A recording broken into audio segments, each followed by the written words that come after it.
అంటే 'బిగ్ బాస్‌కి' ఎంటర్ అవ్వగానే మంచి లగ్జరీగా ఉండాలి, అది ఉండాలని అనుకుంటాం మనం. హ్మ్. హ్మ్. కానీ ఈయనకి వెళ్ళంగానే హ్మ్. ఒక బట్టల టాస్క్ వచ్చింది ఈయనకి. యాహ్! మొత్తం యాహ్! బట్టలు ఉతకడం. యాహ్! యాహ్! అప్పుడు అంటే మేమంటే ఆడియన్స్ లాగా చూడొచ్చు టాస్క్ అని గాని, ఇంట్లో వాళ్ళ మమ్మీ, వాళ్ళ పేరెంట్స్ గాని, మీరు దగ్గరుండి రాముతోనే ఉండేవాళ్ళు గదా! ఎలా ఫీల్ అయ్యారు? అరే! అందరి బట్టలు ఉతుకుతున్నాడా?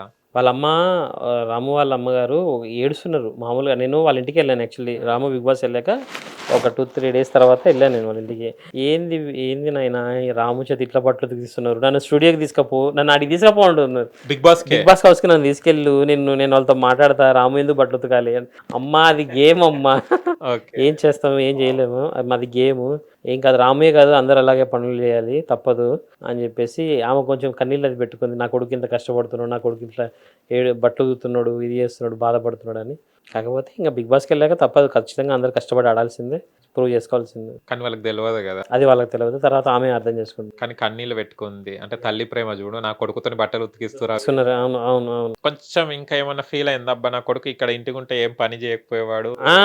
వాళ్ళ నాన్న, ముఖ్యంగా ఆ! వాళ్ళ నాన్న నేను అసలు ఎక్స్‌పెక్ట్ చేయలేదు. వాళ్ళ నాన్న ఏడుస్తున్నాడు.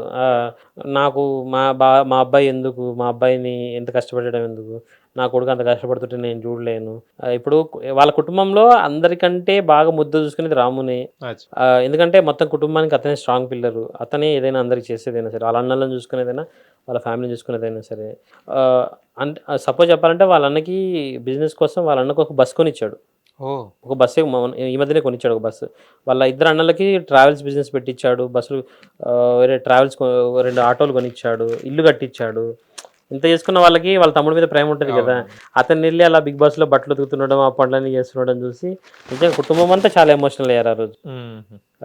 నేనే లిటరల్‌గా నా కంట్లలో నీళ్ళొచ్చాయి. వామ్మో! అన్నీ తెలిసినా నేను కూడా లిటరల్‌గా ఎమోషనల్ అయిపోయా ఆ రోజు. హ్మ్. అలా జరిగింది. కానీ ఆ బట్టలది కొంచెం మాకు గూడా బాధనిపిచ్చింది. అరే! పోంగానే ఈ అబ్బాయికి ఏందని. అంటే ఆయన పెద్దాయనలాగా లేడు గదా! చిన్న పిల్లోడిలాగా ఉండేసరికి అది అవసరమా ఈ అబ్బాయికి అన్నట్టు అనిపిచ్చింది. యాహ్! అవునవును. మొన్న 'రీతు' టాస్క్‌లో గూడా మనం అది జేసేది గూడా మొత్తం బొమ్మల టాస్క్‌లో గూడా ఇట్లే బ్లాంక్‌గా నిలబడేసాడు. తీసుకో అనేసి ఇట్లా చేయి పెట్టేసి నిలబడ్డాడు. ఏంటి నాకు మస్తు కోపం వచ్చింది. దగ్గరుంటే నేను కొట్టేవాడిని నేను. నువ్వు ఆడడానికొచ్చావా? లేకుంటే నాకు వేరోళ్ళకి సపోర్టింగ్ నాకు అన్నట్టు. చాలా మంది ఫోన్ చేసి ఇదే చెప్పారు. ఎందుకిలా రాము ఒక పాయింట్ ఏది కరెక్ట్‌గా మాట్లాడకుండా, ఒక పాయింట్ ఏది చెప్పకుండా ఇది చేస్తున్నాడంటే, కొంచెం మనోడు ముందే చాలా సాఫ్ట్ అనమాట. ఎవరితో ఎక్కువ గొడవ పడడం గాని, హర్ట్ చేయడం గాని ముందు మనోడు ఏం ఫీల్ అయితాడంటే లోపల, అమ్మో! ఇప్పుడు నేను ఇది మాట్లాడితే అవతల పర్సన్ హర్ట్ అవుతారేమో, అవతల పర్సన్ ఏమైనా నేను ఇబ్బంది పెడతానేమో అన్న విధంగా ఆలోచిస్తాడు గానీ, సరే నాకు తెలిసేది ఇప్పుడిప్పుడే డెఫినెట్‌గా ఖచ్చితంగా డే బై డే ఇంప్రూవ్ అవుతున్నాడు. నెక్స్ట్ వీక్ కల్లా ఇంకా చాలా మారిపోతాడు రాము.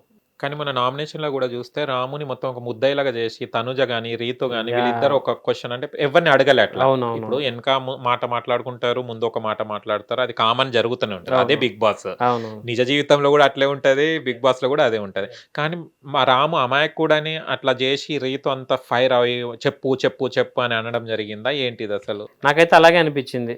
అంటే రాము ఏం మాట్లాడినా మాట్లాడలేడు గదా! వాళ్ళు ఒక గ్రూప్‌గా ఫార్మ్ అయిపోయి వాళ్ళిద్దరు ఒకటి ఇది అనుకోని మాట్లాడి చేసినట్టే అనిపిచ్చింది తప్ప, నాకు అందులో అంత ఫెయిర్ గూడా ఏమి అనిపిచ్చలేదు. మొన్న నామినేషన్ రాము యాక్సెప్ట్ నేనే సెల్ఫ్ నామినేషన్ చేసుకుంటా అని చెప్పాడు. అవును. లైవ్‌లో చెప్పాడు. యాహ్! యాహ్! మనకు టెలికాస్ట్‌లో ఎయలేదు. అట్లా అనడం రాము ఎంతవరకు అంటే డిఫెండ్ ఎందుకు చేసుకోలేకపోతుండు? అదే రాముతో వచ్చిన ప్రాబ్లమ్ ఏందంటే, రాము కొంచెం అవతల పర్సన్ ఎక్కడ హర్ట్ అయితారు, బాధపడతారనే ఆలోచిస్తున్నాడు గానీ, నా పాయింట్ ఆఫ్ వ్యూలో నేను మాట్లాడాలి, నా పాయింట్ ఆఫ్ వ్యూలో నేను ఫైట్ జేయాలని ఆ డెసిషన్ గట్టిగా తీసుకోలేకపోతున్నాడు. కానీ వన్స్ ఒక్కసారి ఆ డెసిషన్ తీసుకుంటే మాత్రం అతను డెఫినెట్‌గా ఫైరే ఇంక. అంటే మనోడు బాగా ఆడతాడింక. ఒకసారి ఆడడం మొదలుపెడితే చాలా బాగా ఆడతాడు. ఐ థింక్ నేను అనుకోవడం ఖచ్చితంగా ఈ వీక్‌లో మనోడికి అర్థమైపోయింది. అంటే ఫస్ట్ వీక్‌లో నామినేషన్ ఉన్నాడు. సెకండ్ వీక్‌లో లేడు గదా! థర్డ్ వీక్ ఇది చాలా హార్డ్ హిట్టింగ్ నామినేషన్ అతనికి. అవును. ఇదే first hard hitting nomination. Next week నుంచి డెఫినిట్‌గా మనోడు ఇదంతా ఖచ్చితంగా ఒక ప్లాన్ చేసుకొని ఖచ్చితంగా గట్టిగా ఆడతాడు ఈసారి. కానీ 'బిగ్ బాస్ 9'లో గూడా సంజన గాని, వేరే వాళ్ళు గూడా ఇగ రాము ఏదేదో మాట్లాడతాడు ఆ! అన్న యాహ్! ఫోకస్ చేస్తున్నా. అంటే లేనిది గూడా సృష్టిస్తుర్రా? అట్లా చెప్పేస్తున్నారు. ఆ! రాము నువ్వు ఊరుకో అన్నట్టు అందరూ అలాగే చేస్తున్నారు లాస్ట్ వీక్ నుంచి. రాముని ఎక్కువ మాట్లాడనీయట్లేదు. ఏదో వస్తుంటే "నువ్వెందుకు మాట్లాడాలి? ఇప్పుడు నీకేం తెలీదు" అన్నట్టుగా పెడుతున్నారు గానీ, అది కరెక్ట్ కాదు. యాక్చువల్లీ వాళ్ళందరూ అక్కడ ఉన్న ప్రతి కంటెస్టెంట్‌కి అతను మాట్లాడే హక్కుంది. అతను మాట్లాడాలి. మాట్లాడితేనే మనం అక్కడ ప్రెజెంట్ అయ్యేది. కానీ లేకపోతే మాట్లాడనిస్తలేరు. మాట్లాడనిస్తలేరు. కానీ వాటన్నిటిని బ్రేక్ చేస్తాడు అనుకుంటున్నా రాము. ఈ వారం అయితే బ్రేక్ చేస్తాడు. టాస్క్లు ఇంపార్టెంట్ రాముకి యాక్చువల్లీ.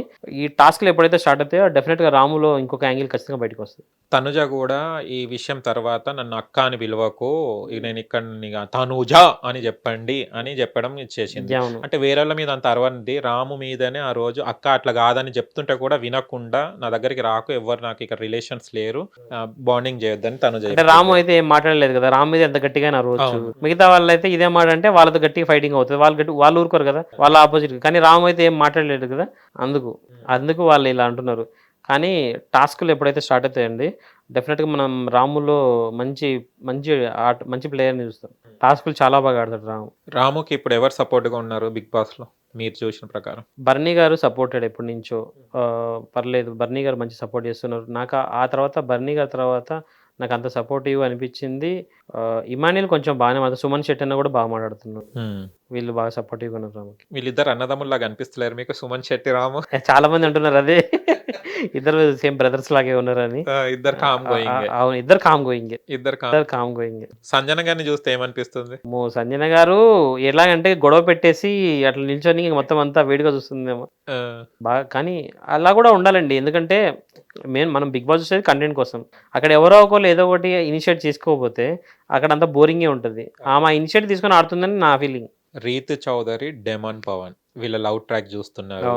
వీళ్ళు తిన్న చాక్లెట్ ఆయనకి ఇస్తున్నారు, ఆమె తిన్న చాక్లెట్ డెమన్ పవన్ కి ఇస్తున్నారు. వీళ్ళంతా మసాలా పులిహోర అన్ని కలిపేస్తున్నారు. లాస్ట్ కి కిచిడి అవుతుందా లేకుంటే పచ్చి పులుసు అవుతుందా తెలియదు. ఏమనిపిస్తుందో చూసినప్పుడు అలా వాళ్ళని? ఆ లవ్ ట్రాక్ అయితే యాక్చువల్లీ కొన్ని నేను ఇన్స్టాలో మీమ్స్ అవి చూస్తున్నా కదా, కొన్ని ఏమో ట్రోల్ అవుతున్నాయి, కొన్ని ఏమో కొంచెం ఫీల్ గుడ్ మ్యూజిక్ వేసి బాగా రన్ చేస్తున్నారు.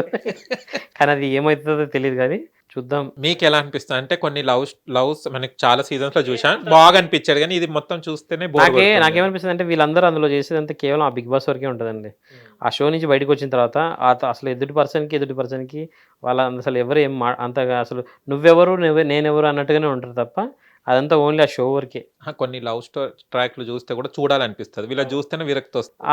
వీళ్ళదైతే చూడాలని అస్సలు అనిపించట్లేదు యాక్చువల్గా. అంటే కంప్లీట్ నెగిటివ్ ఉంది వీళ్ళకి, బయట కంప్లీట్ నెగిటివ్ ఉంది. ఇంకొకటి రోత మీరు చూసారా, ఆర్మీ పవన్ కళ్యాణ్ అమ్మా ఓదారుస్తున్నారు. కళ్యాణ్ పని ఆల్మోస్ట్ ఓదార్చడమే అయిపోతుంది. ఎక్కడ ఎవరు బాధలు ఉన్నా సరే ఆయన చాలా పెద్ద మనసు కాబట్టి దగ్గర తీసుకొని మరి ఓదారుస్తుంది. ఏంట్రా అని రుదుతూ ఉంటాడు. అవునవును. ఎలా అనిపిస్తుంది అంటే ఒక ఆర్మీ అనే ట్యాగ్ పెట్టుకొని ఆయన సోల్జర్. నిజంగా అసలు ఆర్మీ సోల్జర్ దానికి దీనికి అసలు సంబంధమే లేదండి. పాపం ఎవరు బాధలు ఉన్నా సరే ఆయన దగ్గర తీసుకొని మరి ఓదారుస్తున్నారు. అదైతే నిజంగా ఫన్నీగానే ఉంది. ఇది మన ఆంధ్ర వాళ్ళలో ఈమె పావుల శ్యామల గారు బ్రహ్మానందం గారిని ఏడుస్తే చూడండి, అట్లే అనిపిస్తుంది ఎక్కడ కూడా. అవును. ఓకే. అండ్ రాము రాథోడ్ ఏం చదువుకున్నాడు, ఎక్కడ చదువుకున్నాడు? రాము రాథోడ్ ఏం పెద్ద చదువుకోలేదు. రాము రాథోడ్ 10th వరకు చదువుకున్నాడు. ఓకే. వాళ్ళదంతా అక్కడే వాళ్ళ ఊర్లోనే, భూత్పూర్ దగ్గరే. వాళ్ళ ఊరు వచ్చేసి గోప్లాపూర్. ఓకే. వాళ్ళ స్టడీస్ అంతా అక్కడ 10th క్లాస్ వరకు చదువుకున్నాడు. ఆ తర్వాత తను ఆ చిన్న వర్క్లు అవి చేసుకుంటూ డ్యాన్స్ అది నేర్చుకుంటూ ఈ లాక్డౌన్ టైంలోనే తను అప్పుడు ఇన్స్టాలో రీల్స్ అవి చేస్తున్న టైంలో ఇన్స్టా కదా టిక్టాక్లో రీల్స్ అవి చేస్తున్న టైంలోనే కొంచెం అతని సాంగ్స్కి వాటికి అక్కడ టిక్టాక్లో పాడి రీల్స్ పెడుతున్నప్పుడు మంచి రెస్పాన్స్ వచ్చి సీరియస్గా నేను ఎందుకు సాంగ్ ఒకటి రాయకూడదు అని ఒక ఇనిషియేటివ్ తీసుకొని రాసిన పాట ఫస్ట్ సొమ్మసిల్లిపోతున్నది. అది చాలా పెద్ద హిట్, అది కూడా అండి బాగా గట్టిగా పోయింది. నియర్ బై ఇప్పుడు 300 millions ఏమో ఉంది. అది కూడా మంచి సాలిడ్ హిట్టే. కాకపోతే దాంతో మనోడికి ఏం పెద్ద ప్లస్ అవ్వలేదు. దాని తర్వాత ఇంకా ట్రై చేస్తూ ఆ డి తర్వాత ఇప్పుడు రాను బొంబాయి రాను తర్వాత ఇప్పుడు బిగ్ బాస్ మంచి బ్రేక్ వచ్చి హిట్ టీవీ యాప్. ఇందులో short news, live news, entertainment shows, movies, digital magazines తో పాటు మీ జిల్లా వార్తలను కూడా ఫ్రీగా చూడొచ్చు. ఇంకెందుకు ఆలస్యం, వెంటనే హిట్ టీవీ యాప్ ని డౌన్లోడ్ చేసుకుని ఫ్రీగా ఎంటర్టైన్మెంట్ పొందండి. Hit TV app. Hit TV app. Please download hit TV app. Hit TV app ని ఫ్రీగా డౌన్లోడ్ చేసుకుని ఎంజాయ్ చేయండి. మీకు నచ్చిన ఎంటర్టైన్మెంట్ కోసం హిట్ టీవీ యాప్ ని ఫ్రీగా డౌన్లోడ్ చేసుకుని ఎంజాయ్ చేయండి. హిట్ టీవీ యాప్ ని డౌన్లోడ్ చేసుకుని ఆస్వాదించండి, ఆశీర్వదించండి. ఇంతమంది సెలబ్రిటీలు హిట్ టీవీ యాప్ ని డౌన్లోడ్ చేసుకోండి అని చెప్తున్నారంటే ఎంత మంచి యాప్ ఆలోచించండి. అమెరికా అమెరికా అమెరికా అమెరికాలో చదవాలనుకునే వాళ్ళకి విశ్వసనీయమైన పేరు మన శౌర్య కన్సల్టెన్సీ. UK లో 1 year masters. UK లో 1 year masters. 2 years work permit up to 5 years visa. Contact Saurya Consultancy. Contact 89851 89851.